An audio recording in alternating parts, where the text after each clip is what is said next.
Я люблю все, что Богом дано: солнце, луч и ненастье погоды.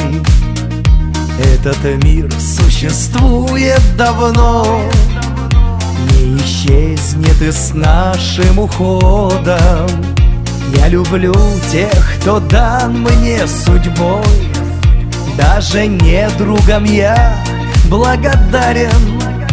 Помогли мне самим стать собой, и быть сильным меня вынуждали. Наша жизнь не всегда сладкий мед, посылаются нам испытания. Но я верю, всем дарит Господь шансы счастья и процветания. Жизнь земная